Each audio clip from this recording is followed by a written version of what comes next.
কাতু বিসমিল্লাহ আলহামদুলিল্লাহ আসসালাতু ওয়াসসালামু আলা রাসূলিল্লাহ আলহামদুলিল্লাহি রাব্বিল আলামিন।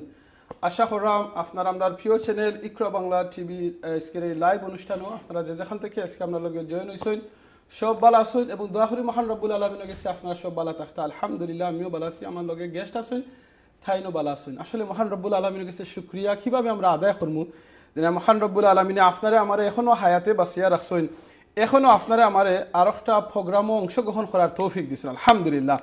আজকেও কিন্তু ইসলামের মসজিদে আমরা জোরের নামাজ পড়িয়া 2 দিনের জানাজা পড়ছি।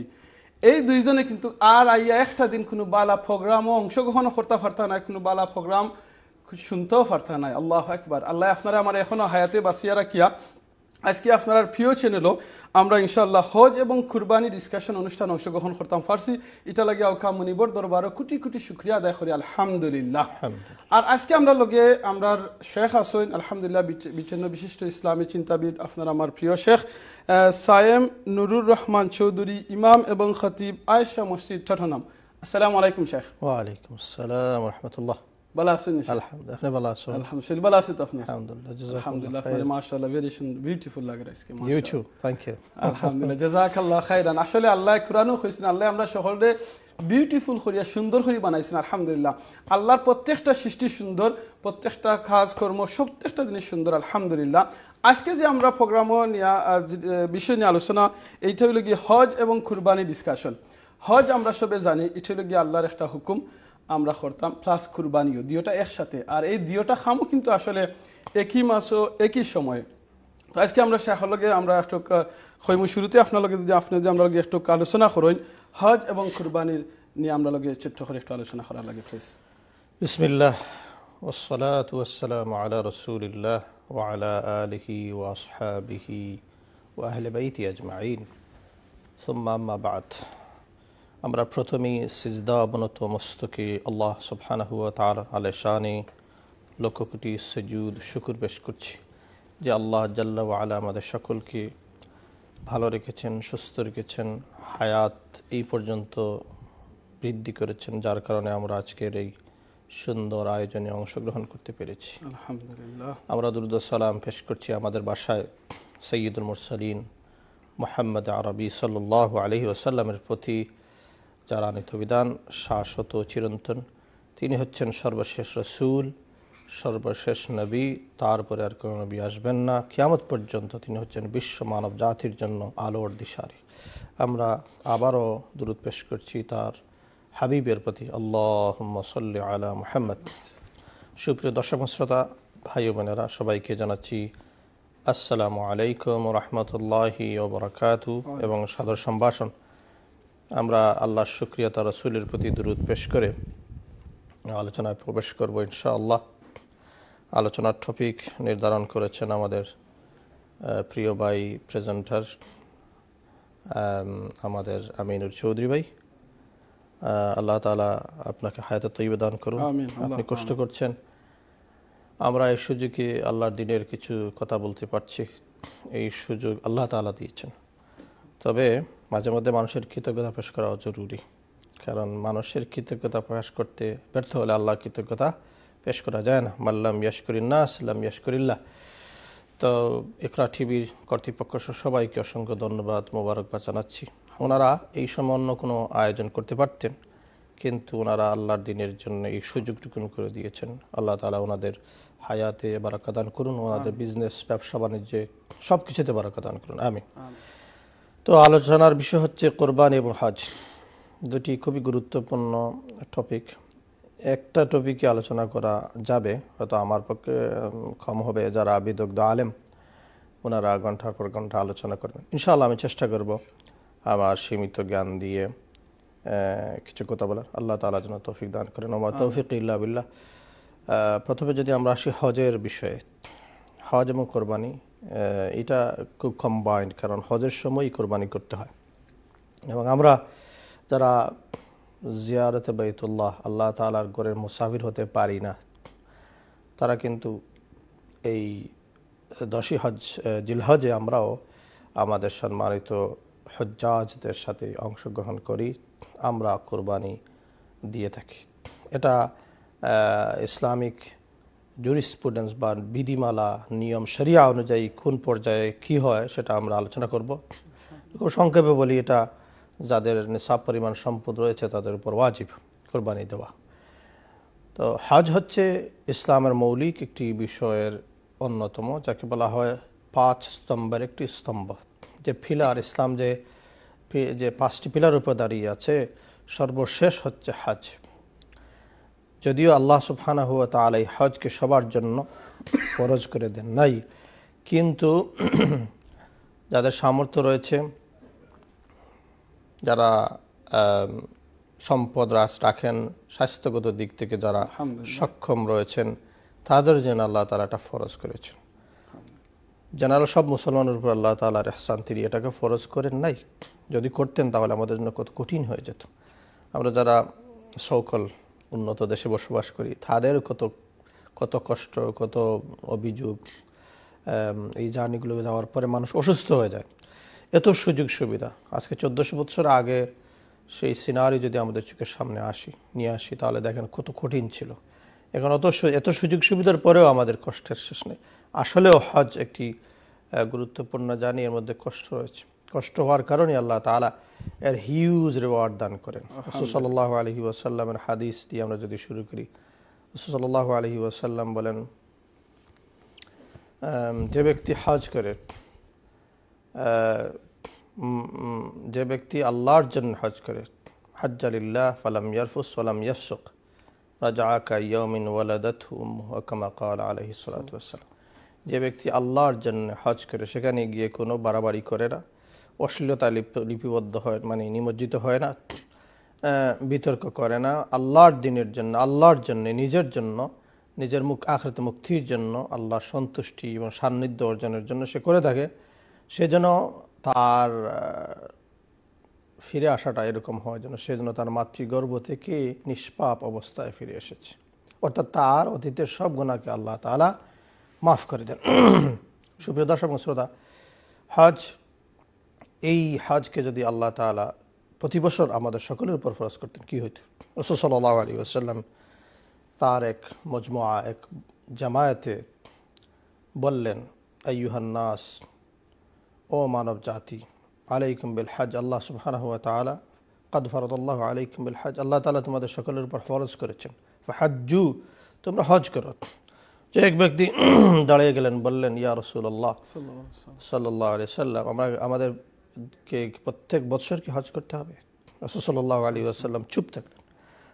আবার ওই ব্যক্তি কিছুক্ষণ পর বললেন, ইয়া রাসূলুল্লাহ, হজ কি প্রতি বছর করতে হবে? আল্লাহ রাসূল সাল্লাল্লাহু আলাইহি ওয়াসাল্লাম চুপ থাকলেন। এরপরে আবার ওই ব্যক্তি যখন বললেন, ইয়া রাসূলুল্লাহ, কি আমাদেরকে প্রতি বছর হজ করতে হবে?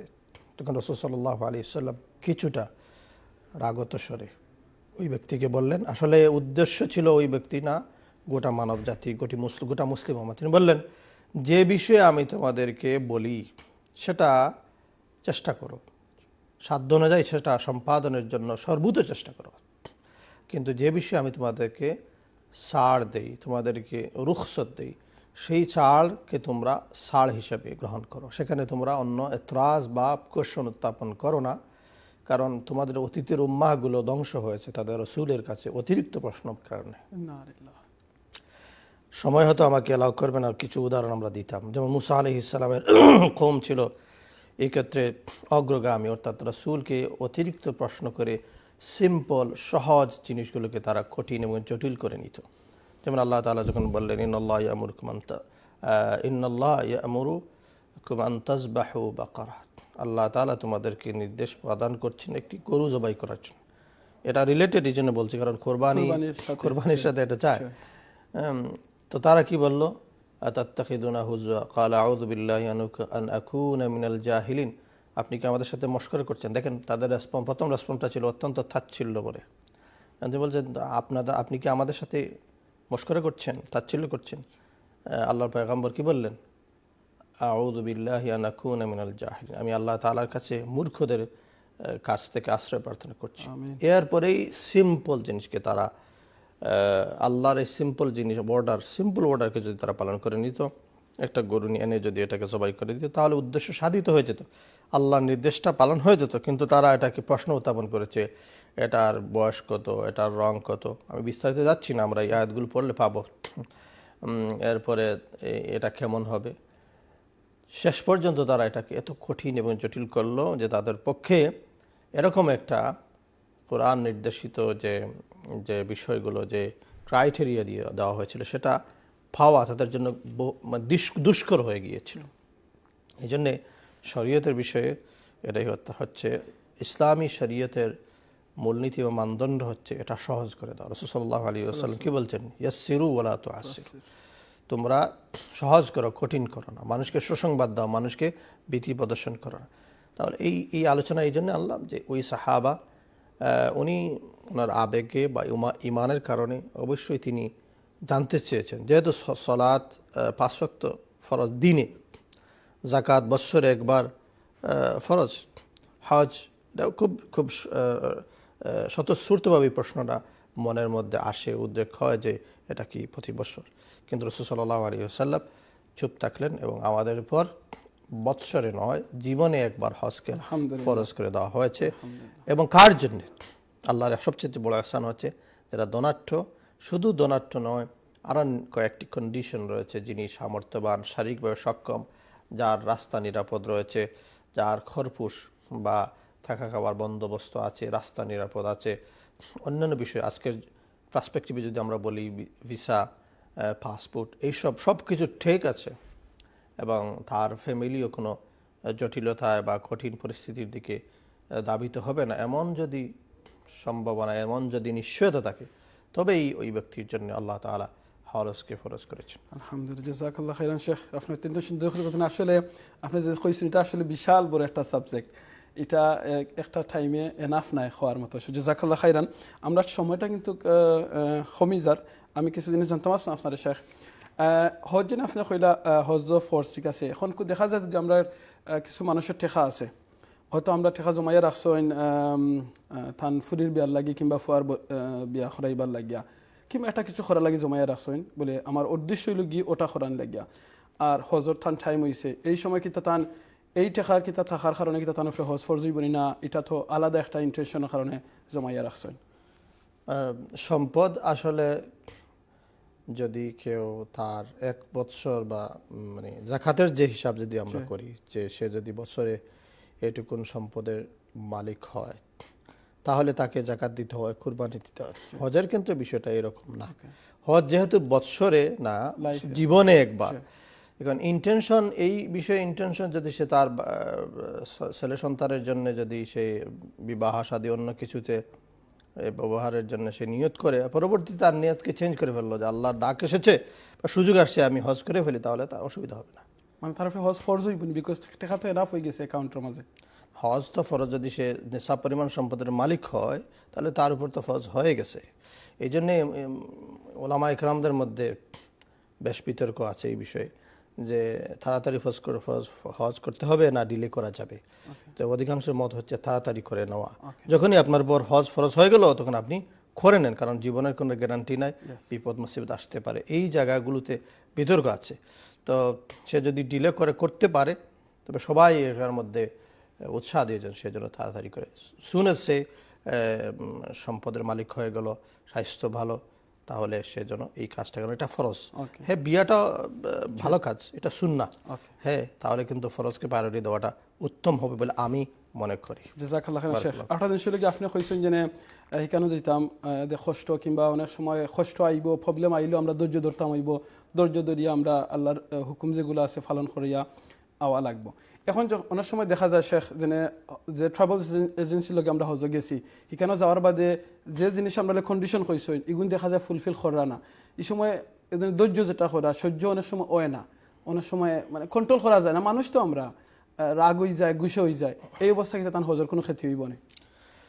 রাগ গুসা হজের ক্ষতি হবে না, কিন্তু হজ ভাঙবে না, কিন্তু সব থেকে তো উনি মানে মাহরুম হবেন, এটা কোনো সন্দেহ নেই। কারণ এই যে হাদিস আমি পড়েছি এবং কোরআন মাজিদের আয়াত এরকম, আল্লাহ তাআলা বলছেন ওয়াতিমুল হজ্জ ওয়াল উমরাতা লিল্লাহ, তোমরা আল্লাহর জন্য হজ উমরা করো, ফামাল্লাম ইয়ারফুস ওয়ালাম ইয়াফসুক রাজা, সরি আয়াতটা আমার মনে হচ্ছে না এরকম, মানে অর্থাৎ সে বিতর্কে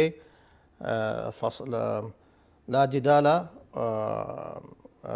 ওয়ালা ফুসুকা ফিল হজ, এরকম আয়াত হচ্ছে, সে তর্ক বিতর্কের মধ্যে লিপ্ত হয় না এবং অশ্লীল কাজে, অশ্লীলতায় সে নিজেকে নিয়োজিত করে না, তাহলে তার জন্যে পুরা প্যাকেজ হিসাবে মানে পুরাই তাকে তার রিওয়ার্ড প্রদান করা হবে। কিন্তু কেউ যদি কটু কথা বলে ফেলে, একটা সীমারেখা আছে, আমরা সেখানে তো ঝগড়াঝাটি করতে যাব না, এই জন্য সম্ভব নিজেকে সম্বোধন করা, কারণ এই জার্নিটাই হচ্ছে কষ্টের, এটা ধৈর্যের, এটা সহজেই আপনি এর সব পাবেন না। কিন্তু আমরা এই অভিজ্ঞতা অনেকের হয়েছে যে সেখানে আমরা একটা কলার লইলে ইনশাআল্লাহ দেখিলে আমরা লাগে এখন কলার খেয়ে আসেন। আসসালামু আলাইকুম। হ্যালো, আসসালামু আলাইকুম। আমি একটু কোরবানি সম্বন্ধে জানতে চাচ্ছিলাম। জি বলেন আপনার প্রশ্নটা। আপনার মিডিয়াম সাইজ কোরবান খাও বাংলাদেশে কত দাম? আচ্ছা, আপনারা আমাদের যে সময় এই ফান্ডরাইজিং এর আপিল হবে, কুরবানির আপিলটা হবে, তখন আপনি ফোন করলে আপনি জানতে পারবেন ইনশাআল্লাহ। কখন হবে? জি আজকে সন্ধ্যার সময়, মাগরিবের সময়। আচ্ছা, এখন বলতে পারছেন না? জি না, আপনার তখনই আপনি এই কোয়েশ্চনটার আনসার পাবেন ইনশাআল্লাহ। আমি বাংলাদেশে কত? জি জানতে পারবেন ইনশাআল্লাহ। জাযাকাল্লাহ খাইরান আপনার এই কোয়েশ্চেনের জন্য। আসসালামু আলাইকুম শেখ, আপনার কাছে আমরা কিন্তু হজ এবং কুরবানি দুইটা নিয়ে মাত্রাম। কুরবানি আমরা অনেক সময় আমরা জানোর কুরবানি, মালর কুরবানি, এই কুরবানির জাস্ট যদি আপনি আমরা 30 সেকেন্ড এখন কুরবানি অর্থটা কিতা, আর জানোর কুরবানি, মালর কুরবানি, এই কুরবানিটা কিতা? কোরবানি হচ্ছে কুরবুন থেকে, কোরবান মানে হচ্ছে নৈকট্য লাভ করা। কোরবানি পশু জবাই করে আমরা আল্লাহ তাআলার সান্নিধ্য এবং তার নৈকট্য লাভ করতে চাই, করি, এই জন্য এটাকে কোরবানি বলা হয়। আরেকটা অর্থে আমরা যেটা বুঝি হচ্ছে ত্যাগ, তিতিজ্ঞা, কোনো কিছুকে বিসর্জন দেওয়া, যদি আমরা প্রমিত বাংলায় বলি বিসর্জন দেওয়া। বিসর্জন আমরা কি দেই? হালাল জিনিস, পশু, হালাল পশু যেটা আল্লাহ তাআলা নির্ধারণ করে দিচ্ছেন, সেটা আল্লাহর সন্তুষ্টির উদ্দেশ্যে আমরা কি করি? কোরবানি করি, জবাই করি, এই জন্য এটাকে কোরবানি বলা হয়।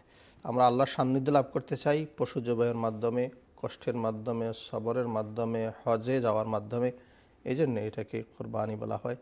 গোটা আমাদের যে রিচুয়ালগুলো রয়েছে সবগুলোর মধ্যে কিছু কোরবানি আছে, সময়ের কোরবানি আছে, কষ্ট, ধৈর্য, সবগুলো, এইগুলোর দ্বারা আমরা আল্লাহর কুরবত, আল্লাহর নৈকট্য অর্জন করতে যাই। আর স্পেশালি এটা এই জন্য কোরবানি বলা হয়।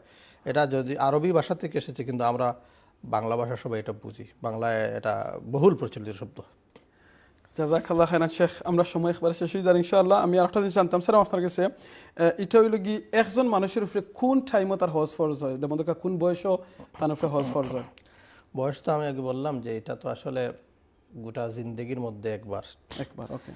একটা বিষয় আমাদের অ্যাওয়্যার থাকা উচিত, অনেকে ছোট ছোট বয়সে হজ করেন, বাবা মা নিয়ে যান, ও এই সময় তারা বালেগ হন নাই, প্রাপ্ত বয়স্ক হন নাই। বয়স অন্ধিকালের আগে যদি কেউ হজ করে তার মা বাবার সাথে, তাহলে ওই ব্যক্তি যদি আবার সামর্থ্যবান হয় তাহলে তাকে হজ রিপিট করতে হবে, কারণ সে তো সেই সময় বালেগ ছিল না। সে শরীয়তের কি বলে, শরীয়ত তার উপর মানে আবশ্যকীয় ছিল না শরীয়তের, এই জন্যে তাকে হজ আবার রিপিট করতে হবে, যে কোনো বয়স হবে। আর যদি বুলুগিয়তের পরে সে একবার করে নেয়, তাহলে এরপরে মিলিয়নিয়ার হলেও, ট্রিলিয়নিয়ার হলেও তাকে আর ফরজ হবে না, তার উপর ফরজ আদায় হয়ে গেছে। বালিগ হওয়ার বাদে যদি মা বাবার সাথে আদায় করে নেয় তাহলে তো আদায় হয়ে যাবে। এরপরে সেই সময় হয়তো মা বাবার টাকায় সে হজ করেছে, কিন্তু পরে দেখা যাচ্ছে সে তার অঢেল সম্পদের মালিক, মিলিয়ন মিলিয়ন ট্রিলিয়ন ট্রিলিয়ন পাউন্ডসের মালিক। সে যদি করে না, তাকে আপনি দোষ দিতে পারবেন না, কিন্তু সে যদি করে নিজের সম্পদ দিয়ে, মাশাআল্লাহ, এটা তার জন্য খুবই কল্যাণকর হবে। জাযাকাল্লাহ খাইরান শেখ, একেবারে মিনিমাম কত টাকা একজনের কাছে অ্যাকাউন্ট থাকলে তাইন কুরবানি দিতে হইবা কুরবানির দিন, তার উপরে ওয়াজিব হইবা কিংবা ফরজ হইবা? এটা ডিপেন্ড করবে যাকাতের হিসাবের সাথে। আপনি যদি যাকাত দেন, আমাদের দেশে স্পেশালি বাংলাদেশের প্রেক্ষিতে যদি আমি বলি, তাহলে দেখবেন সবাই কুরবানি দেয়। কুরবানির সময় আসলে সে হয়তো অভাবগ্রস্ত, যাকাত খাওয়ার মতো তার শোচনীয় অবস্থা, কিন্তু এরপরেও সে কুরবানি দেয়। এটা ভালো প্র্যাকটিস, এটাকে খারাপ বলবো না। তবে আমাদের ইসলামী শরিয়া অনুযায়ী যার উপর যাকাতটাই আসলে প্রযোজ্য, তার উপর কুরবানি ফরজ। কিন্তু যদি কেউ সওয়াবের উদ্দেশ্যে দেয়, গুড অ্যান্ড ওয়েল, আমরা ভালো ওয়েলকাম জানাই। কিন্তু এই ধারণা পোষণ করা কোনোভাবে যাবে না যে মানুষ কি বলবে আমি যদি কুরবানি দেই। এই যে একটা টেন্ডেন্সি কাজ করে আমাদের মধ্যে, এটা কিন্তু অত্যন্ত ভয়ঙ্কর ভীতিকর, এটা এক ধরনের শিরক। কারণ আল্লাহ তাআলা, আমি শিরক এই জন্য বললাম কারণ আল্লাহ ছাড়া অন্য কারো সন্তুষ্টির উদ্দেশ্যে ইবাদত করা জায়েজ নয়, হারাম, বুঝতে পারছেন? এটা ছোট শিরকের মধ্যে পড়ে যায়। আল্লাহ তাআলা আমাদেরকে বুঝার তৌফিক দান করুন। কারণ কোরবানির আলোচনা করতে গেলেই এই বিষয়গুলো আসে কি, লান ইয়ানালাল্লাহু লুহুমুহা ওয়ালা দিমাউহা ওয়ালাকিন ইয়ানালুহুত তাকওয়া মিনকুম। আল্লাহু আকবার। আল্লাহ তাআলা কোরবানির পশুর মাংস, রক্ত কিচ্ছু চান না, তিনি চান তোমাদের তাকওয়া, অন্তরের বিষয়টা। কোরবানি এত টাকা দিয়ে আপনি দিলেন, কিন্তু উদ্দেশ্য থাকে যদি অন্য কিছু, আমার আত্মীয়স্বজন কী বলবে, আমার পাড়া প্রতিবেশী কী বলবে, মানুষের কাছে আমি ছোটো হয়ে যাব, তাহলে কিন্তু কোরবানি আদায় হবে না, আপনার মাংস খাওয়াই হবে।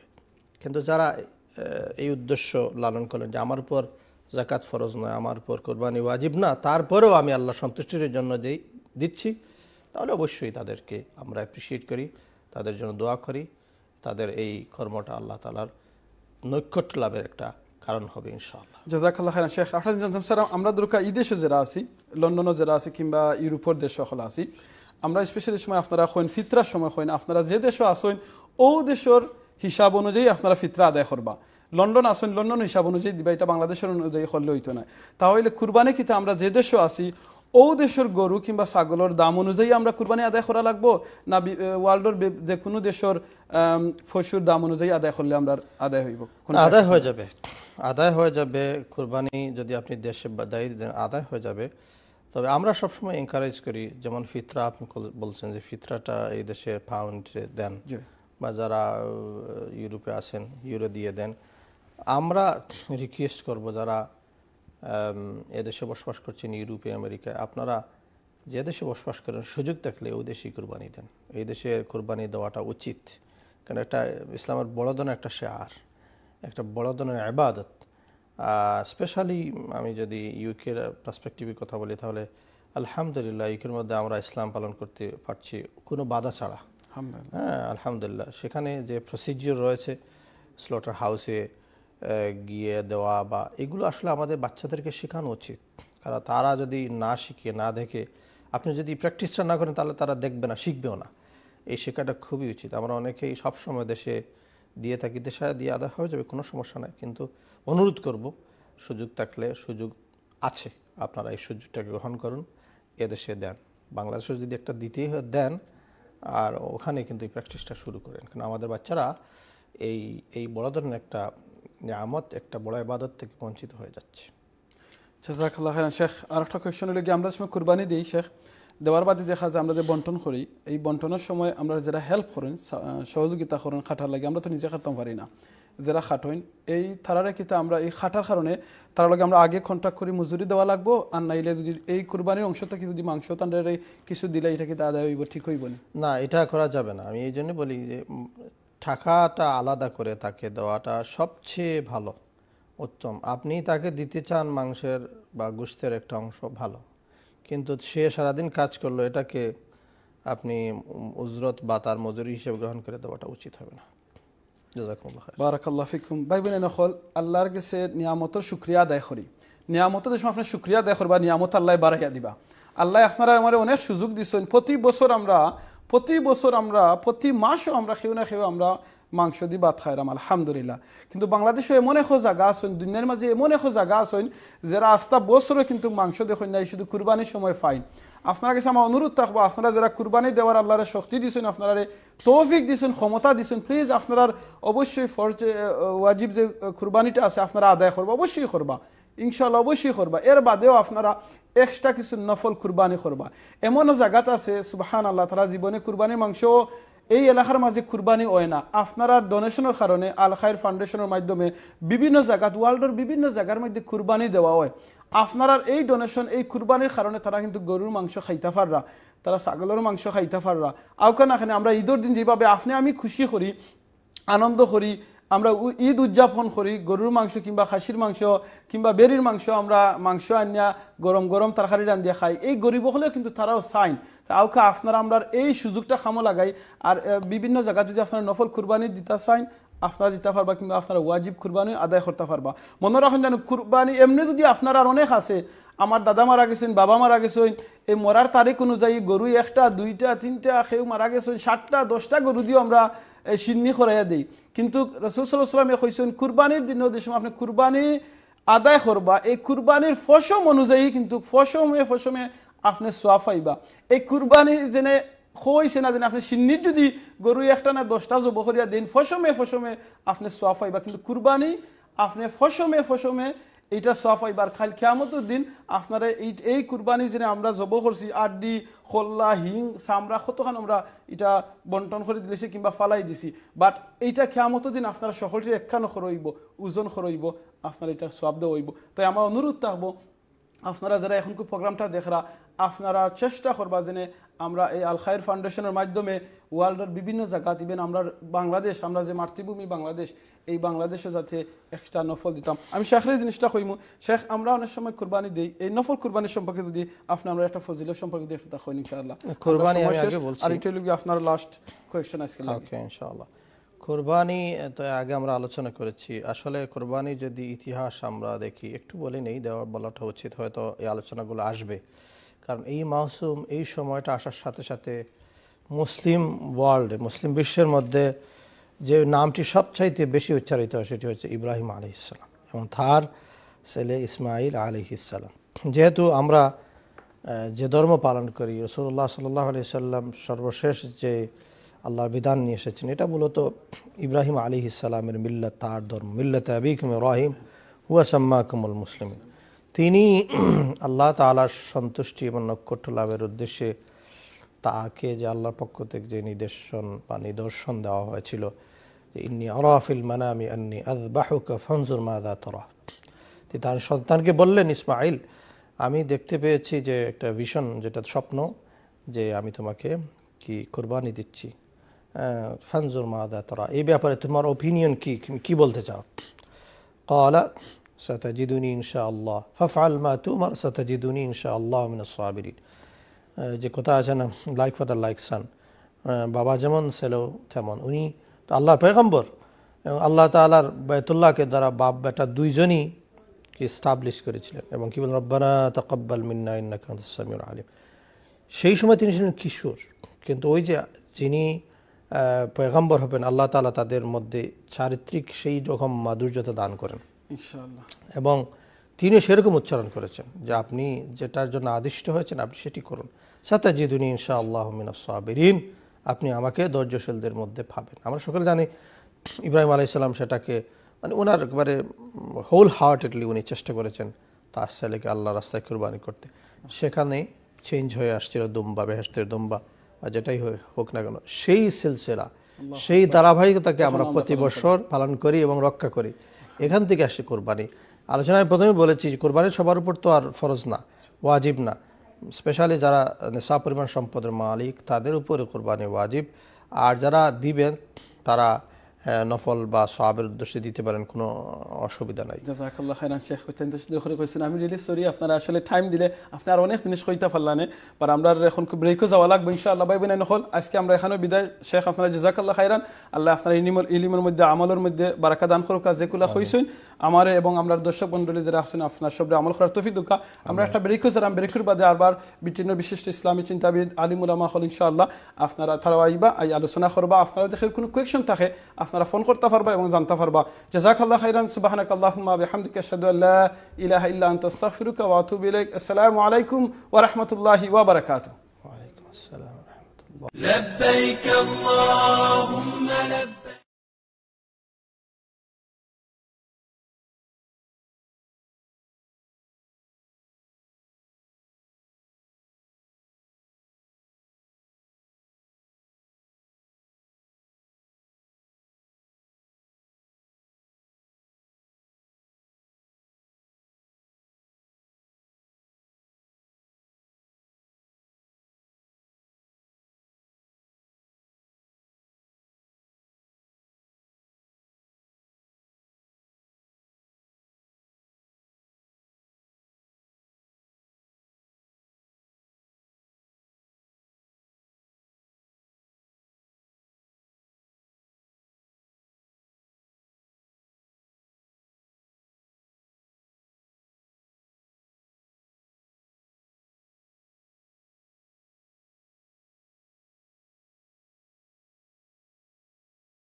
আসসালামু আলাইকুম ওয়া রাহমাতুল্লাহি ওয়া বারাকাতুহু।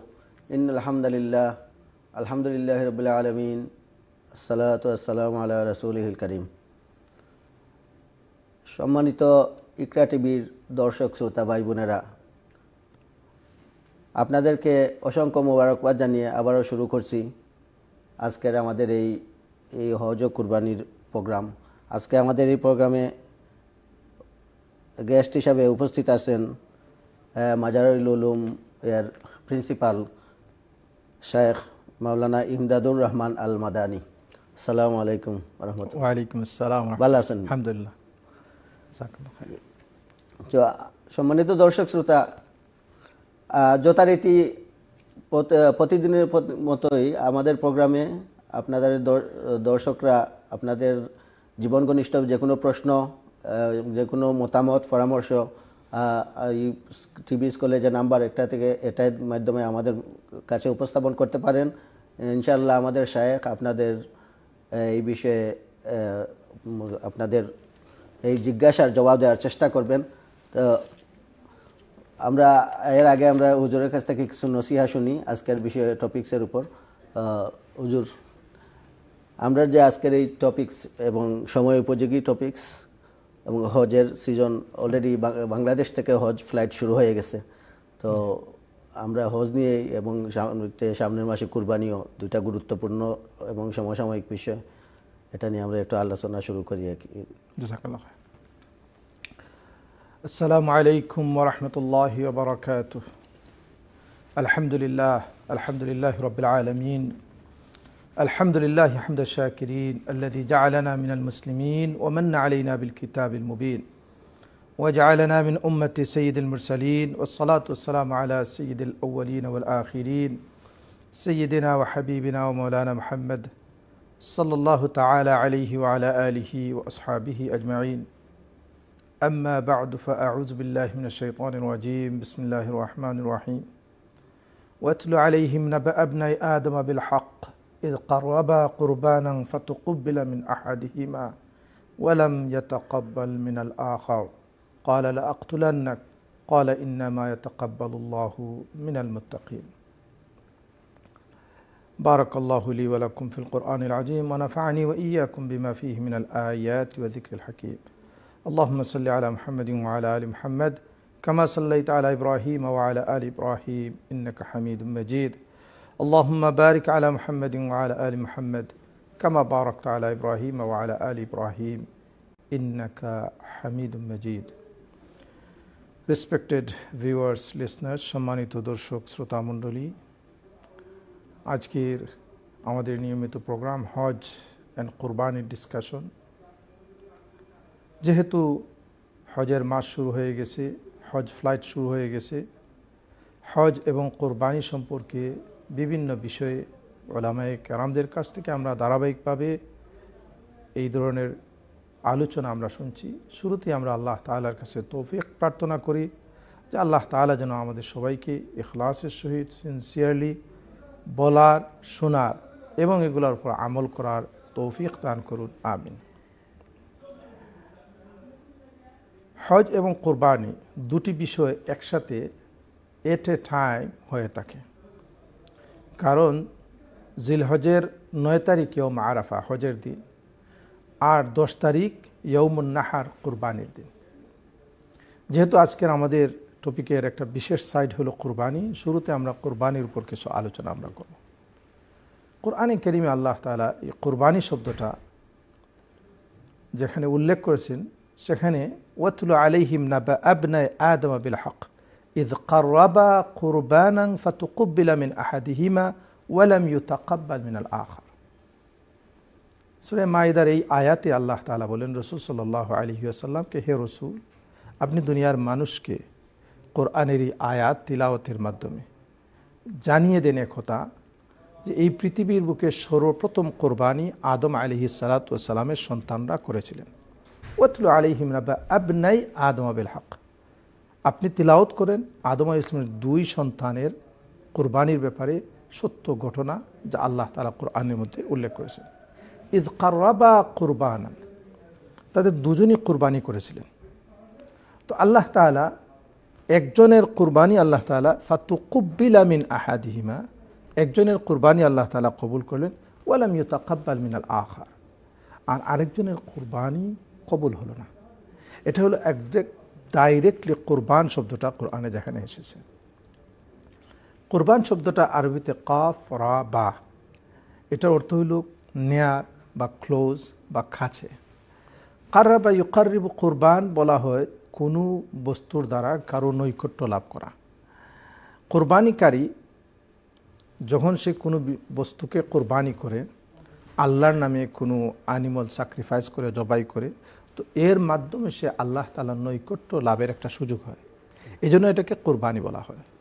তো আল্লাহ তাআলা এই কুরবানির ইতিহাস সম্পর্কে কোরআনের মধ্যে বলেন যে সর্বপ্রথম আদম আলাইহিস সালামের 2 সন্তান কুরবানি করেছিলেন। সেখানে স্টোরি ছিল হাবিল এবং কাবিলের স্টোরি।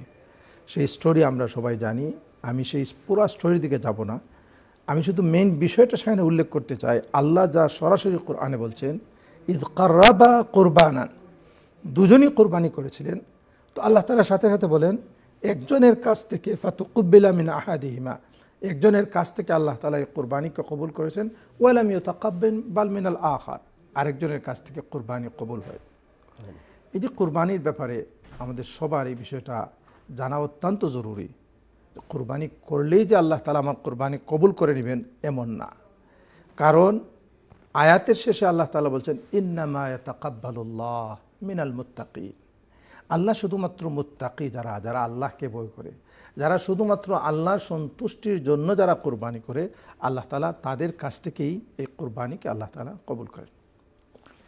কুরবানির পরবর্তী ইতিহাস ইব্রাহিম আলাইহিস সালাতু ওয়াস সালামের সাথে সংশ্লিষ্ট, যা সূরা সাফফাতের মধ্যে আল্লাহ তাআলা বলেন ফালাম্মা বালাগা মাআহু সা'য়া ক্বালা ইয়া বুনাইয়া ইন্নী আরা ফিল মানামি আন্নী আযবাহুক ফানজুর মাযা তারা ক্বালা ইয়া আবাতি ইফআল মা তু'মার সাতাজিদুনি ইনশাআল্লাহু মিনাস সাবিরিন। এই আয়াতে আল্লাহ তাআলা ইব্রাহিম আলাইহিস সালাতু ওয়াস সালামের সন্তান ইসমাঈল আলাইহিস সালাতু ওয়াস সালাম, যে সন্তান আল্লাহ তাআলা 86 বৎসর বয়সে ইব্রাহিম আলাইহিস সালামকে দান করেছেন, বৃদ্ধ বয়সে এই সন্তান লাভ করার পর সন্তানের প্রতি কতটুকু মহব্বত হতে পারে এটা খুব স্বাভাবিকভাবেই অনুমেয়। তো ইব্রাহিম আলাইহিস সালামের এত আদরের সন্তানকে আল্লাহ তাআলা তাকে স্বপ্নযুগে আদেশ করলেন এই সন্তানকে আল্লাহর নামে কোরবানি করার জন্য, জবাই করার জন্য।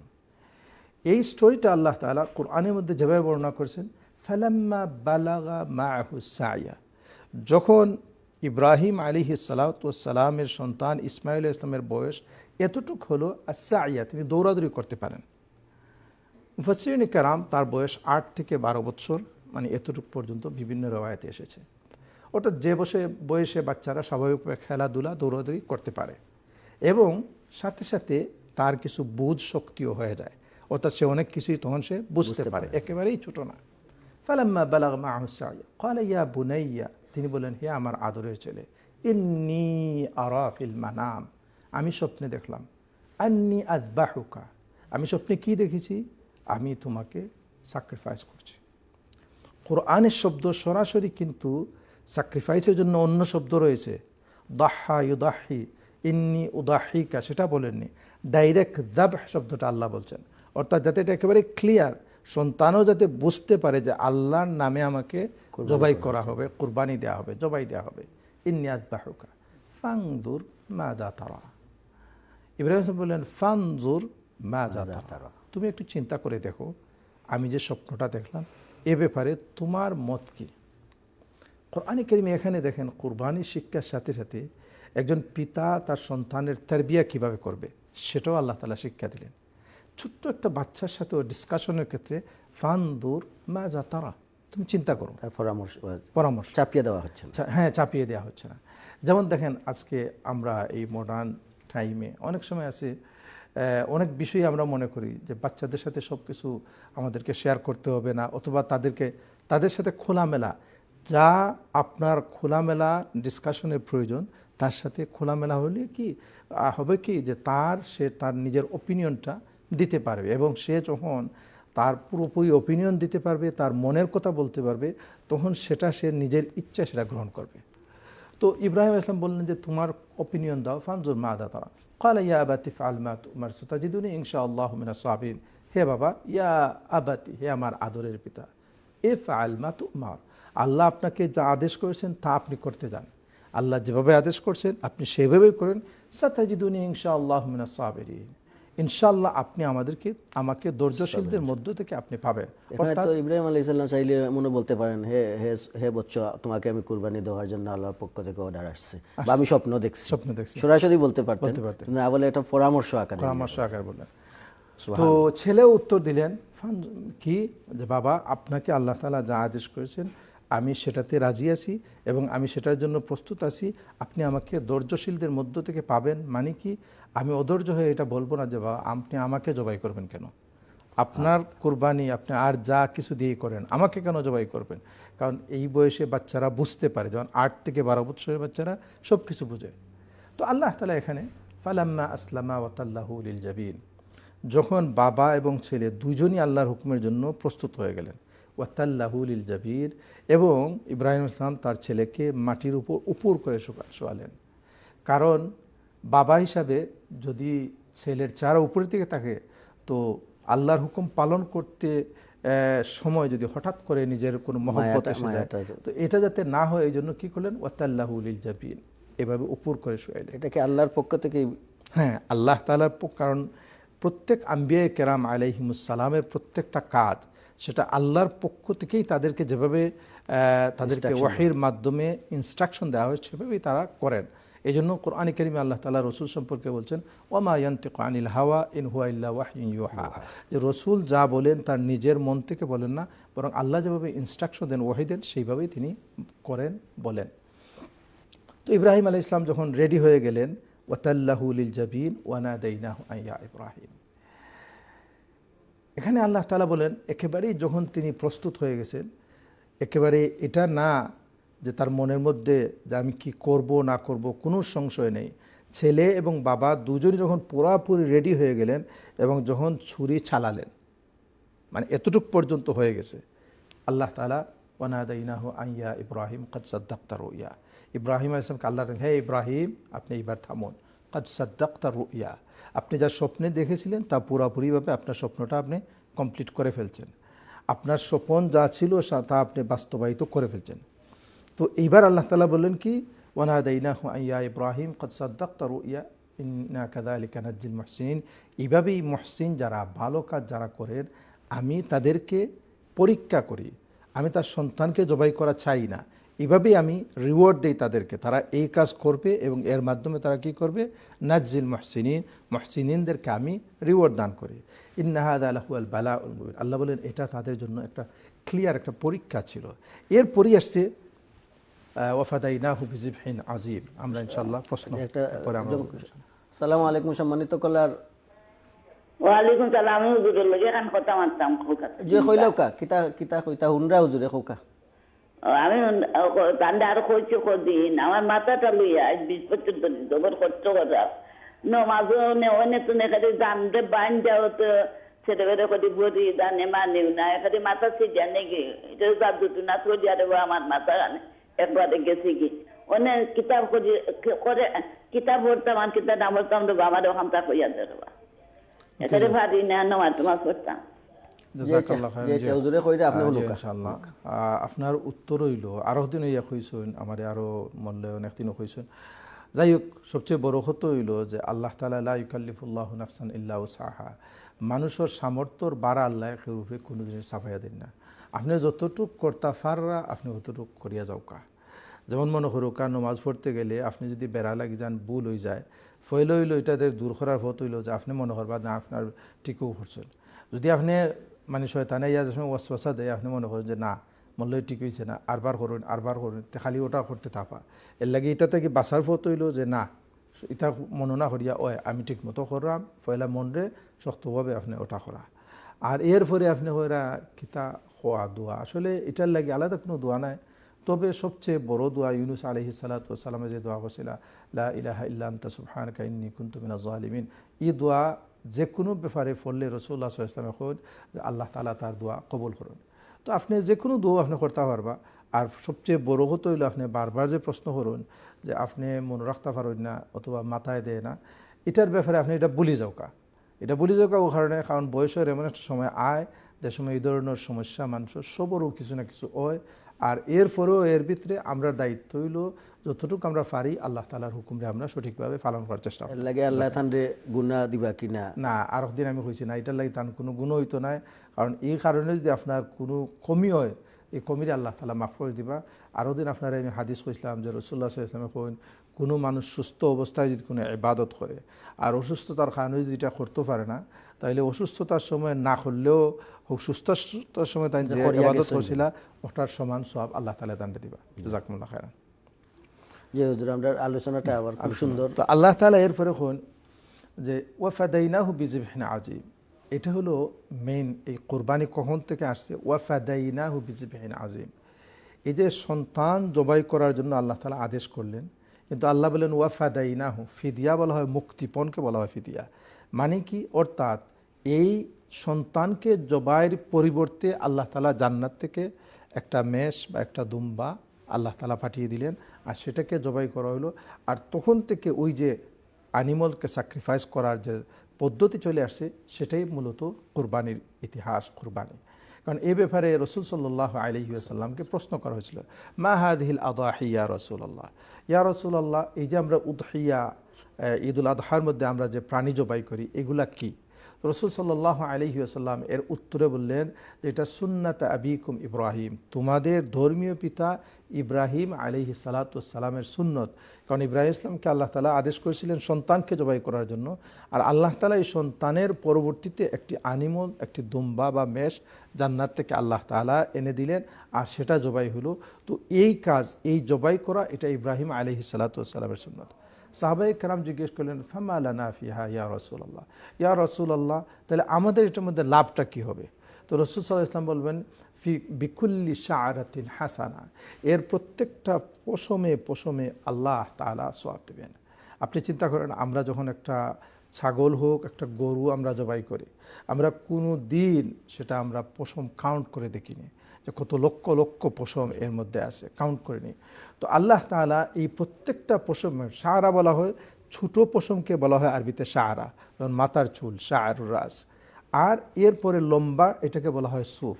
সাহাবায়ে কেরাম জিজ্ঞেস করলেন আচ্ছা এটা তো বুঝলাম যে ছাগলের বা গরুর পিঠে যেগুলো থাকে ছোটো ছোটো লোম থাকে, পশম থাকে, এগুলাকে তো বুঝলাম, কিন্তু যেগুলা মেষের পিঠের মধ্যে যে লম্বা লম্বা থাকে যেটাকে আরবিতে বলে সুফ বলা হয়, সাহাবায়ে কেরাম জিজ্ঞাসা করলেন ফামা সুফ ইয়া রাসূলুল্লাহ, ইয়া রাসূলুল্লাহ তাহলে ওই যে মেষ বা মেরামেরি আমরা বলি যেগুলা বা দুম্বা, এগুলার পিঠের উপর যে বড় বড় লম্বা লম্বা লোম থাকে সেগুলার ব্যাপারে কি বলেন? রাসূল সাল্লাল্লাহু আলাইহি ওয়াসাল্লাম বলেন সেগুলো প্রত্যেকটা শাআরা, প্রত্যেকটা লোম, প্রত্যেকটা পশমে একটা করে তোমাদেরকে কি দেওয়া হবে? সওয়াব দেওয়া হবে। এটা হলো রাসূল সাল্লাল্লাহু আলাইহি ওয়াসাল্লাম এই কুরবানি সম্পর্কে হাদিসের মধ্যে বললেন। কোরআনে আল্লাহ তাআলা অন্য একটা আয়াতে ফাসাল্লি লিরাব্বিকা ওয়ানহার, একটা হলো যাবহ আর একটা হলো নাহর। তো সূরা ইন্না আ'তাইনা কাল কাউসারের শেষের আয়াতে আল্লাহ তাআলা বলেন কি ফাসাল্লি লিরাব্বিকা, আপনি আল্লাহর জন্য নামাজ কায়েম করুন। অনেকে বলেন এটা হলো ঈদের নামাজ, আর ঈদের নামাজের পরে ওয়ানহার আপনি সেখানে জবাই করুন। তো নাহর কাকে বলে? আরবিতে উটকে যখন জবাই করা হয় সেটাকে নাহর বলে।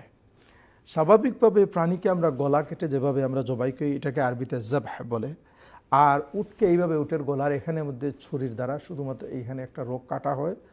উটকে আমরা যেভাবে গরু ছাগলকে মাটিতে শোয়াই আমরা জবাই করি, উটকে এইভাবে না, উট দাঁড়ানো অবস্থায় উটের গলার মধ্যে এখানে তার এই রোগটা কেটে দেওয়া হয়, এটাকে আরবিতে কি বলা হয়? নাহর বলা হয়। তো কোরআনে কারীমের মধ্যে এখানে বলছেন ফাসাল্লি লিরাব্বিকা ওয়ানহার, আপনি আপনার রবের সন্তুষ্টির জন্য সিনসিয়ারলি আপনি কি করুন? নামাজ কায়েম করুন, নামাজ আদায় করুন, আর ওয়ানহার এরপর আপনি কুরবানি দেন।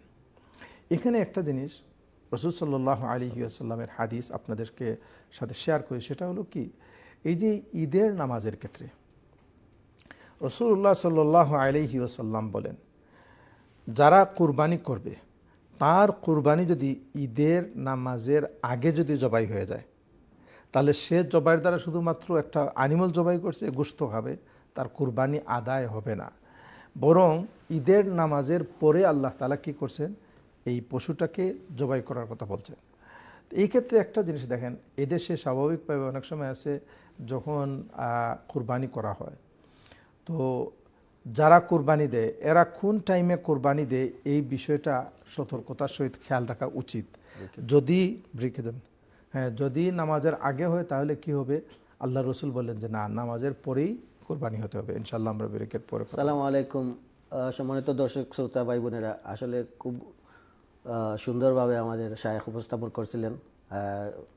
এই সময় আসলে বিরতিতে যেতে হচ্ছে বলে যাওয়া হচ্ছে, না হলে সুন্দর মন ফোটানো যায় না। আপনারা আমাদের সাথে থাকুন, আমরা খুব বেশি সময় নেব না, শীঘ্রই ফিরে আসছি বিরতির পর। আসসালামু আলাইকুম রহমতুল্লাহ। لبيك اللهم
আসসালামু আলাইকুম ওয়া রাহমাতুল্লাহি ওয়া বারাকাতুহু। সম্মানিত দর্শক শ্রোতা ভাই বোনেরা, বিরতির পর আমরা আবারও ফিরে আসলাম। আমরা শুনতেছিলাম ইব্রাহিম আলাইহিস সালাম কীভাবে ওনার ছেলে ইসমাইল আলাইহিস সালামকে কোরবানি দিলেন, আমরা অলরেডি শুনে ফেলছি। এর পরবর্তীতে কি হলো আমরা আমাদের সম্মানিত শায়েখ ইমদাদুর রহমান আল মাদানির কাছ থেকে শুনে নেব। হুজুর। বিসমিল্লাহ, আলহামদুলিল্লাহ, সালাতু ওয়াসসালামু আলা রাসূলিল্লাহ ওয়া আলা আলিহি ওয়া সাহবিহি ওয়া মান ওয়ালা। সম্মানিত দর্শক শ্রোতাবৃন্দ, আমরা বিরতির আগে এই কোরবানি সম্পর্কে আমরা আলোচনা করেছিলাম যে আল্লাহ তাআলা যখন ইব্রাহিম আলাইহিস সালাতু ওয়াস সালামকে আদেশ করেছিলেন তার ছেলেকে কোরবানি দেওয়ার জন্য, জবাই করার জন্য, কিন্তু যখন বাবা এবং ছেলে দুজনে রেডি হয়ে গেলেন, পরবর্তী আল্লাহ তাআলা জান্নাত থেকে একটি মেষকে পাঠিয়ে দিয়ে যে কোরবানির ধারা চালু করে দিলেন, এটাই রাসূল সাল্লাল্লাহু আলাইহি ওয়াসাল্লাম বলেন যে এটা হলো তোমাদের কোরবানি, তোমাদের ধর্মীয় পিতা ইব্রাহিম আলাইহিস সালাতু ওয়াস সালামের সুন্নত। তো এরপরে আমি বলছিলাম হাদিসটা যে রাসূল সাল্লাল্লাহু আলাইহি ওয়াসাল্লামকে সাহাবায়ে কেরাম জিজ্ঞেস করেছিলেন যে আমাদের জন্য কি রয়েছে। আল্লাহ রাসূল বললেন যে প্রত্যেকটি পশমে একটা করে সওয়াব রয়েছে। তো এই কোরবানি হলো এমন একটা বিষয় যে আমরা অনেক সময় এটা কল্পনাও করতে পারি না যে কত লক্ষ লক্ষ সওয়াব হচ্ছে একটা কোরবানির দ্বারা। আর এই কোরবানি হলো এমন একটা জিনিস যে যার মাধ্যমে আমরা আল্লাহ তাআলার নৈকট্য আমরা লাভ করতে পারি। তো এই কোরবানির ব্যাপারে কয়েকটি জরুরি বিষয় আমরা জেনে নেওয়া আমাদের জন্য অত্যন্ত জরুরি। প্রথম হলো কি যে কাদের উপর কোরবানি ওয়াজিব, বা এই কোরবানির হুকুম কি, এটা কি ওয়াজিব না এটা সুন্নাত। রাসূল সাল্লাল্লাহু আলাইহি ওয়াসাল্লাম বলেন কাদের উপর ওয়াজিব, মান ওয়াজাদা সাআতান ফালাম ইউদাহি ফালা ইয়াকরাবান্না মুসাল্লানা। এই হাদিসে রাসূল সাল্লাল্লাহু আলাইহি ওয়াসাল্লাম বলেন যাকে আল্লাহ তাআলা সামর্থ্য দিয়েছে কোরবানি করার মতো, আর এরপর যদি সে কোরবানি করে না, অবহেলা করে কোরবানি করে না, সেজন্য ঈদের দিন আমাদের মুসাল্লা ঈদগাহের কাছেও যেন না আসে। এই হাদিস থেকে উলামায়ে কেরাম বলেন যে আল্লাহ রসুল যখন অত্যন্ত কঠোরভাবে বলেছেন যে যার সামর্থ্য আছে সে যেন অবশ্যই কোরবানি করে, কোরবানি না করলে যেন সে মুসাল্লায় না আসে। এখান থেকে উলামায়ে কেরাম বলেন যে কোরবানি করাটা ওয়াজিব। তবে কিছু কিছু উলামায়ে কেরামের অপিনিয়ন যে কোরবানিকে কেউ কেউ সুন্নতে মুআক্কাদা বলেছেন। সুন্নতে মুআক্কাদা মানে ওয়াজিবের একেবারেই খুবই কাছাকাছি। তো এখন হলো কি যে কার সামর্থ্য আছে, কার সামর্থ্য আছে সেটা আমরা বুঝবো কীভাবে। এই জন্য ফুকাহায়ে কেরাম বলেন যে সামর্থ্য আছে এটা তখনই এস্টাবলিশ হবে যখন কোনো মানুষের কাছে ঈদের দিন সকাল থেকে শুরু করে 10 জিলহজ, 11 জিলহজ, 12 জিলহজ পর্যন্ত এই 3 দিন, এই ঈদের 3 দিনের সময়ের মধ্যে যদি কারো কাছে জাকাতের নিসাব পরিমাণ মাল যদি কারো কাছে হয়, সম্পদ কারো কাছে থাকে, তখনই তার উপর কোরবানি ওয়াজিব। জাকাতের নিসাব সম্পর্কে আমরা জানি 7.5 ভরি সোনা অথবা 52 তোলা রূপা। 7.5 ভরি সোনার বর্তমান মডার্ন যে ওয়েট যেটা ক্যালকুলেট করা হয় সেটাকে 87.48 গ্রাম গোল্ড, 87.48 গ্রাম গোল্ড, অথবা যদি আমরা 52 তোলা রূপাকে যদি আমরা বর্তমান সময়ের যে মাপ আছে সেটার মধ্যে আমরা কনভার্ট করি তাহলে সেটা হলো 612.36 গ্রাম, অর্থাৎ 612 গ্রামের মতো, 13 গ্রামের মতো। তো এই পরিমাণ সম্পদ যদি কারো কাছে থাকে, চাই সেটা সোনা, রূপা, টাকা, পয়সা সব মিলিয়ে যদি হয়, তখনও তার উপর এই কোরবানিটা ওয়াজিব হয়ে যায়। এখন যদি আমরা একেবারে সর্বনিম্ন রূপার যদি আমরা মূল্য ধরি তাহলে 612 গ্রাম 36 রূপার আজকে টুডে যে প্রাইস আছে মার্কেটে, সেই প্রাইস অনুযায়ী হলো 458 পাউন্ড। একজন কলার আছে, সালাম আলাইকুম সম্মানিত কলার। হুজুর আমি চান্দান হুজুর লোকে আলাপ করতে পারি। জি জি খোকা আমি আলাপ করতে পারি। জি ইনশাআল্লাহ খোকা, জি আলাপ করুকা। আসসালামু আলাইকুম হুজুর। ওয়ালাইকুম আসসালাম হুজুর। জি আলহামদুলিল্লাহ, আপনার ভালো আছেন তো? জি আমি একটা দোয়া করতে জানতাম জানা হুজুর। বিসমিল্লাহির রহমানির রহিম। আল্লাহুম্মা আনতা রাব্বি লা ইলাহা ইল্লা আনতা খালাকতানি ওয়া আনা আবদুকা ওয়া আনা আলা আহদিকা ওয়া ওয়াদাকা মাস্তাতাতু আউযু বিকা মিন শাররি। ইনশাআল্লাহ হুজুর বুঝতে পারছেন তো? জি জি বুঝতে পারছেন কোনটা? আর কিছু আছে না? আর কিছু জানতেন? ফাকরিনি ফাইন্নাকু লা ইয়াগফিরু যুনুবা ইল্লা আনতা। ওগুলা দোয়া জানতাম। জাযাকাল্লাহ খাইর। এটা হলো দোয়াটা দোয়া সাইয়্যিদুল ইস্তিগফার। যত ইস্তিগফার আছে এটার সর্দার, মানে সবচেয়ে বড় ইস্তিগফার হলো এটা, আল্লাহুম্মা আনতা রাব্বি লা ইলাহা ইল্লা আনতা খালাকতানি ওয়া আনা আবদুক ওয়া আনা আলা আহদিকা ওয়া ওয়া'দিকা মাসতাতা'তু আউযু বিকা মিন শাররি মা সানা'তু আবু লাকা বিনি'মাতিকা আলাইয়া ওয়া আবু বিযামবি ফাগফিরলি ফাইন্নাহু লা ইয়াগফিরু যুনুবা ইল্লা আনতা। এটা আল্লাহ রসুল্লে এই দোয়াটার হয়েছেন দোয়া সাইয়্যিদুল ইস্তিগফার। যদি কোনো ব্যক্তি সহালিবেলা এই দোয়া পড়েন আর এই দিন যদি এই ব্যক্তি মারা যায়, আল্লাহ রসুল এখন তাই জান্নাতে গেছেন। আর বিকালিবেলা যদি কেউ এই দোয়া পড়েন আর রাত্রে মারা যায় তাহলে আল্লাহ তাআলা তার লাগি জান্নাতের ফয়সালা করে দিয়েছেন। তো এটা হলো সাইয়্যিদুল ইস্তিগফার। সকাল বিকাল আমরা এই দোয়াটা আমরা পড়তাম। দোয়ার মিনিং কিতা? আল্লাহুম্মা আনতা রাব্বি লা ইলাহা ইল্লা আনতা, হে আল্লাহ, ও আল্লাহ আপনি আমরার রব, লা ইলাহা ইল্লা আনতা আপনি ছাড়া আর কেউ আমরার মালিক নাই, আপনিও একমাত্র আমরা রব, লা ইলাহা ইল্লা আনতা খালাকতানি ওয়া আনা আবদুক ওয়া আনা আলা আহদিক। খালাকতানি, আপনি আমরারে বানাইছেন, ওয়া আনা আবদুক, আর আমি আপনার বন্দা, ওয়া আনা আলা আহদিকা, আর আমি আপনার লগে যে ওয়াদা করছি ওয়াদার উপরে আমি আছি, মাস্তাতাতু, যতটুক সম্ভব। আল্লাহর লগে আমরা কিতা ওয়াদা করছি, আল্লাহ আমরা বানানির বাদে আল্লাহ জিজ্ঞাসন আলাস্তু বিরাব্বিকুম, আমি তোমার তান রব নাইনি? তখন আমরা সবে কইছি বালা, হ্যাঁ আল্লাহ আপনি আমরা রব। তো আল্লাহ হৌ যে আপনার লগে যে ওয়াদা করি আইছি, এই ওয়াদার উপরে আসি মাস্তাতাতু, যতখান সম্ভব। এরপরে আবু লাকা বিনিআমাতিকা আলাইয়া ওয়া আবু বিযামবি, আল্লাহ আমি আমার যে সমস্ত ভুল ত্রুটি গুনাহ হইছে এই গুনার লাগি আমি আপনার কাছে মাফ চাই।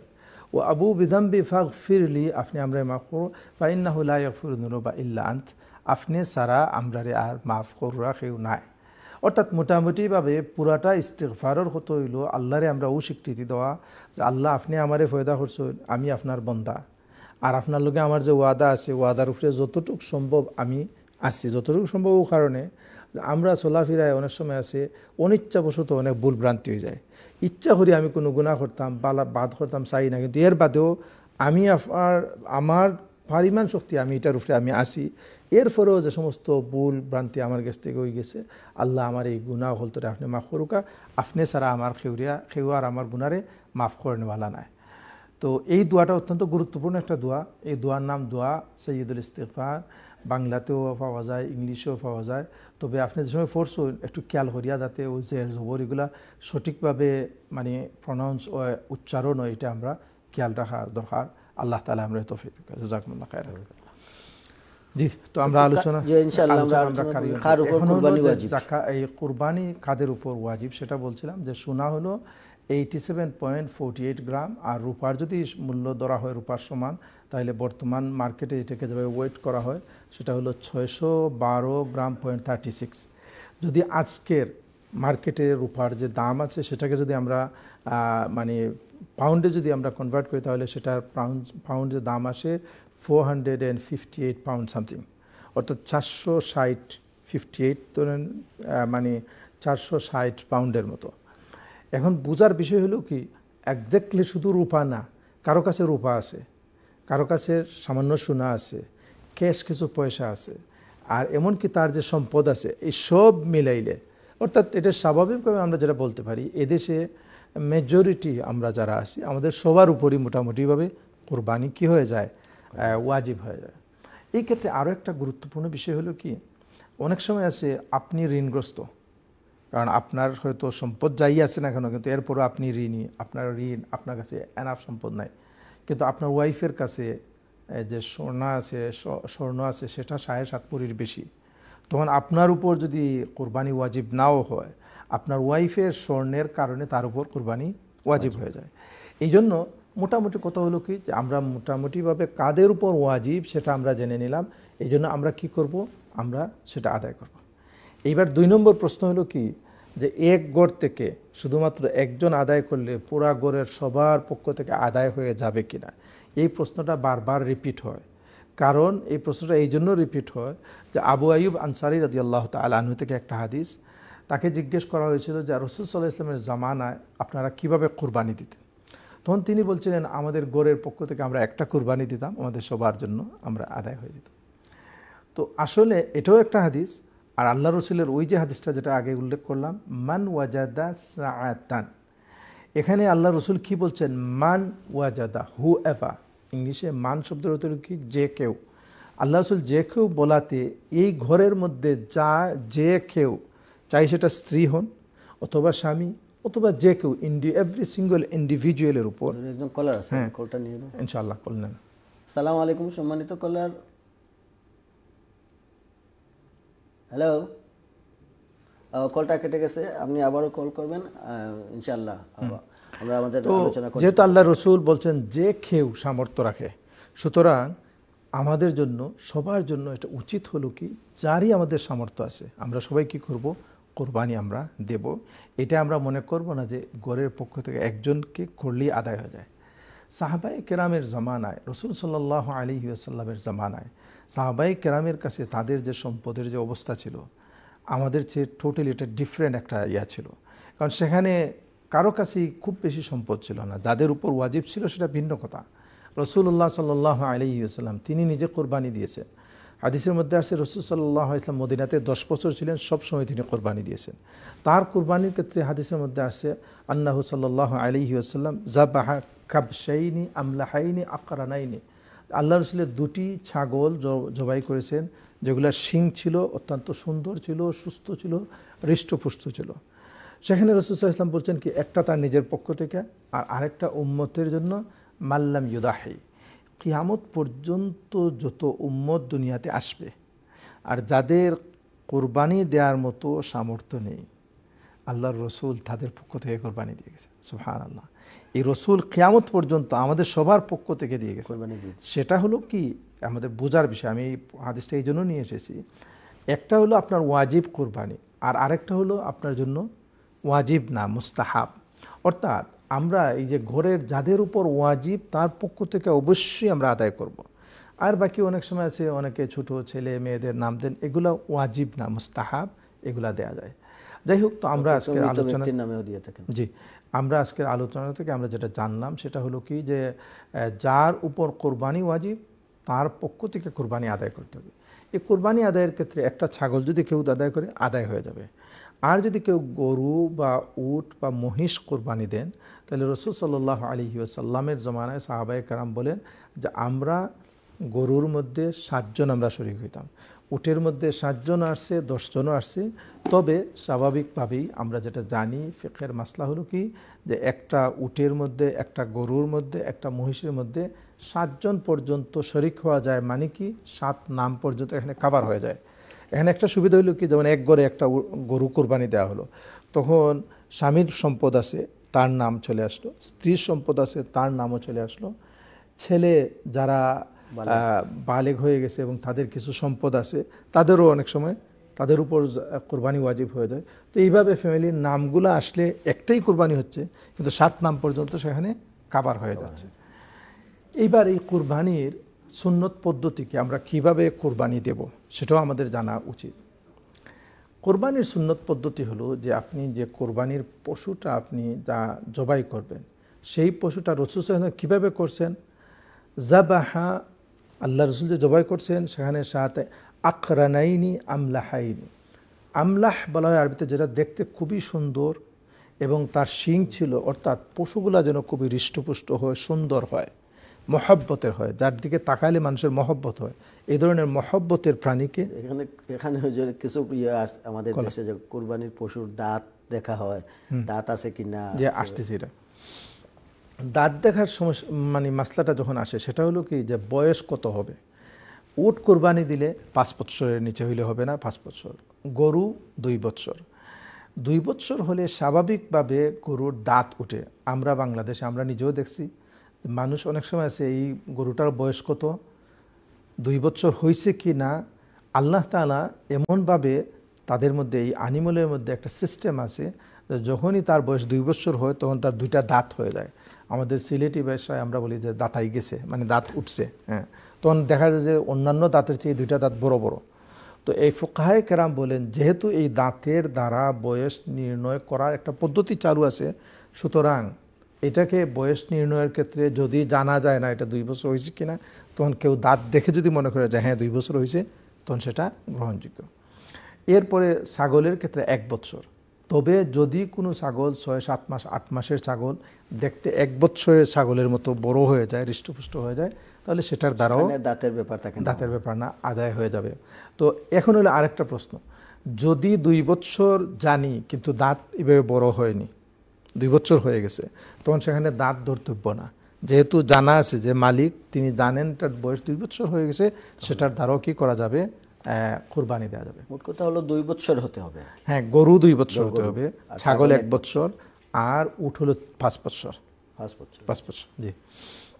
যাই হোক, এগুলো তো আলহামদুলিল্লাহ আজকাল আমাদের জানার প্রয়োজন এই জন্য হয় না, অটোমেটিকলি বাজারে এগুলো এভাবেই আসে, এগুলোকে আলাদা করে আর আমাদের চিন্তা করতে হয় না। যে এইবার সুন্নত পদ্ধতি প্রথম হলো কি যে এই ধরনের হবে যে পশুটা মানুষের কাছে প্রিয় হবে, এই ধরনের পশু। কারণ কোরআনে আল্লাহ তাআলা লান তানালুল বিররা হাত্তা তুনফিকু মিম্মা তুহিব্বুন, যে তোমরা ততক্ষণ পর্যন্ত বীর সওয়াব লাভ করবে না, জান্নাত লাভ করবে না, যতক্ষণ না সবচেয়ে প্রিয় জিনিসটা তোমরা আল্লাহর নামে দান করোনি। তো তো এই ক্ষেত্রে কুরবানির ক্ষেত্রে প্রিয় পশুটাকে জবাই করা, এটা হলো প্রথম। 2 নম্বর বিষয় হলো কি, যে রাসূলুল্লাহ সাল্লাল্লাহু আলাইহি ওয়াসাল্লাম নিজে তার কুরবানির পশু জবাই করছেন। যদি সম্ভব হয় নিজে কোরবানির পশুকে জবাই করা। এই দেশে সিস্টেম নাই, বাংলাদেশে যেখানে আছে সেখানে আমরা এটা আমরা নিজেরা পালন করার চেষ্টা করব। 3 নম্বর বিষয় হলো এই জবাইয়ের ক্ষেত্রে আল্লাহ রসুল বলেন, ইন্নাল্লাহা কাতাবাল ইহসানা আলা কুল্লি শাই ফাইযা যাবাহতুম ফাআহসিনুজ যিবহা ওয়া ইযা কাতালতুম ফাআহসিনুল কিতলা। আল্লাহ তাআলা প্রত্যেক ব্যাপারে ইহসান, কোনো কাজ আমরা করি সুন্দরভাবে কাজ করার জন্য, এটা আল্লাহ তাআলা আল্লাহর পক্ষ থেকে সবার জন্য একটা বিধান আল্লাহ তাআলা অবধারিত করেছেন। এমনকি যখন আমরা জবাই করব সেই জবাইয়ের ক্ষেত্রে আমরা ইহসান করব। এরপর রাসূল সাল্লাল্লাহু আলাইহি ওয়াসাল্লাম বলে দিলেন কিভাবে ইহসান হবে, ফালইউহিদ্দা আহাদুকুম শুফরাতাহু ওয়ালইউরিহ যাবিহাতাহু। জবাইয়ের আগে ছুরিটা যেন ভালোভাবে ধার দেয়া হয়, যেন এটা খুব শার্প হয়। যত বেশি শার্প হবে তত এটা কাটার মধ্যে খুবই দ্রুত কাটা যাবে। এবং ওয়াল ইউরিহ যাবিহাতাহু, যে পশুটাকে জবাই করা হয় তার কষ্ট কম হবে। আল্লাহ রাসূল শিক্ষা দিলেন যে ছুরিটাকে ভালো করে আমরা ধার দিব, আর যে পশুটাকে আমরা জবাই করব, জবাইয়ের ক্ষেত্রেও পশুর প্রতি রাসূল সাল্লাল্লাহু আলাইহি ওয়াসাল্লাম সুন্দর ব্যবহার করার কথা বলছেন।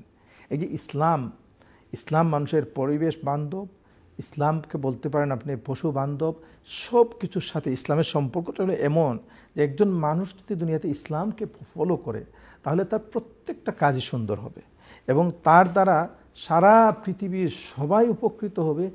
এমন কি মানুষ না, অ্যানিমাল পর্যন্ত তার যে কর্মপদ্ধতি এর দ্বারা সবাই কি পাবে, আরাম পাবে। আল্লাহ রসুল বললেন কি, ওয়ালিউরিহ যাবিহাতাহু। এটা হলো কোরবানির জবাইয়ের পদ্ধতি। আমরা বললাম জবাইয়ের পরে, কোরবানি পশু জবাইয়ের পরে আমরা কি করব, যে সমস্ত গোশত মাংস যেগুলো হবে এগুলাকে 3 অংশ করে, 1 অংশ নিজে আমরা রেখে দিব, নিজে খাওয়ার জন্য আপনি রেখে দিতে পারেন, আরেক অংশ নিজের আত্মীয় স্বজনের জন্য রেখে দিতে পারেন, আরেক অংশ গরিবের জন্য আপনি দিয়ে দিতে পারেন। এখন অনেক সময় আছে আপনি পুরাটাই দিয়ে দেন, অনেক গরিব, অনেক আছে আপনারা বিভিন্ন আপিল হয় আফ্রিকার অনেক দেশে এবং বিভিন্ন দুনিয়ার বিভিন্ন জায়গায় মুসলমানদের, অনেক গরিব মুসলমান যারা কুরবানি করতে পারে না, জি, তো তাদের জন্য আপনারা দেন, তখন 100%ই আপনাদের এটা কি হয়ে যায়, আল্লাহর পথে দেয়া হয়ে যায়। এটা জরুরি না যে এটার মাংস আপনাকে খেতেই হবে। হ্যাঁ, এখন খাওয়ার ক্ষেত্রে 3 ভাগ করে 1 ভাগ আপনি খাবেন। যদি 1 ভাগ না খেয়ে বেশি খায়, কম খায়, এগুলো কোনো জরুরি কিছু না, এটা হলো একটা মুস্তাহাব আমল। সম্মানিত দর্শক শ্রোতা ভাই ও বোনেরা, আমরা এই যে কোরবানির বিষয়ে যে কথাগুলো আমরা জানলাম, সর্বপ্রথম যে কথাটা আমি বলছি যে আল্লাহ তাআলা বলেন যে কোরবানি দিলেই কবুল হবে না, একজনের কবুল হইল আরেকজনের কবুল হয়নি। এরপর আল্লাহ বলে দিলেন ইন্নামা ইয়াতাকাব্বালুল্লাহু মিনাল মুত্তাকিন, একমাত্র মুত্তাকিনদের কাছ থেকে আল্লাহ কবুল করেন। কাজেই কোরবানি দেওয়ার ক্ষেত্রেও আমরা আমাদের তাকওয়াকে যাচাই করব। এই কথাটা কুরবানির ক্ষেত্রে আল্লাহ তাআলা বলেন লা ইয়ানালাল্লাহু লুহুমুহা ওয়ালা দিমাউহা ওয়ালাকিন ইয়ানালুহুত তাকওয়া মিনকুম, যে দেখো তোমাদের কুরবানির রক্ত মাংস সেটা কিছুই আল্লাহর কাছে পৌঁছে না, আল্লাহর কাছে আমাদের তাকওয়া, অন্তরে আল্লাহর ভয় আছে কিনা, আল্লাহর মহব্বত আছে কিনা, সেটা একমাত্র আল্লাহ তাআলার কাছে পৌঁছে। এই জন্য আমরা আন্তরিকভাবে সিনসিয়ারলি আমরা কুরবানি করব। আর রাসূল সাল্লাল্লাহু আলাইহি ওয়াসাল্লামের সুন্নত পদ্ধতি মোতাবেক আমরা যা কিছু জানলাম সেই অনুযায়ী আমল করার চেষ্টা করব। আল্লাহ তাআলা আমাদের সবাইকে তৌফিক দান করুন। জাযাকুমুল্লাহ খাইর। সম্মানিত দর্শক শ্রোতা, আসলে আমাদের এই আপনারা ইকটা টিভির সাথে থাকবেন আর আমাদের এই মাসব্যাপী কুরবানি এবং হজের আগ পর্যন্ত এই বিষয় নিয়ে ধারাবাহিকভাবে আলোচনা হবে। ব্রিটেনের শীর্ষস্থানীয় ওলামারা এখানে আসবেন, আপনাদের উদ্দেশ্যে ওনাদের মূল্যবান বক্তব্য এবং নসিহা পেশ করবেন। আজকের মতো আমাদের এই প্রোগ্রাম শেষ করতে হচ্ছে। আপনারা ইকরা টিভির সাথে থাকুন, পরবর্তী প্রোগ্রামগুলো দেখুন, ভালো থাকুন। আল্লাহ আপনাদেরকে সবাইকে সুস্থ রাখুক। আসসালামু আলাইকুম ওয়া রাহমাতুল্লাহি ওয়া বারাকাতুহু। ওয়া আলাইকুম আসসালাম ওয়া রাহমাতুল্লাহ।